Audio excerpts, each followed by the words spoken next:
अरे पंडित जी नमस्कार।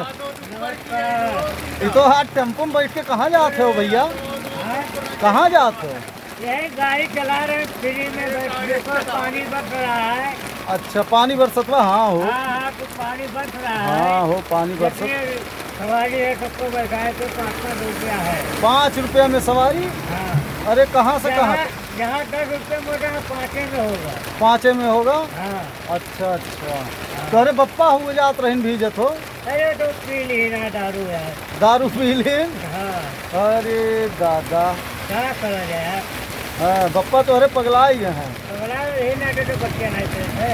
अच्छा आज तो कहूँ जमैया रहे हो पंडित? अरे यार ससुराल जाते रहे हाँ तो बहन चोरी फिर पनीर पर कर निकली तो यार। हाँ यो बतिया सही बात। नहीं तो बहन चोरी पड़ा रहा। और का मेहररुआ तो हर जाई? हाँ यार नरवा गए तो हम का कर जाए। मेहररुआ तो हर कलिया कैसे तुम्हें हड़काओ तो इस नहीं बताए दा? यार तो हमारे हाँ बताए दा पंडित कैसे तुम्हें हड़कावत रही? वो बताया रहा।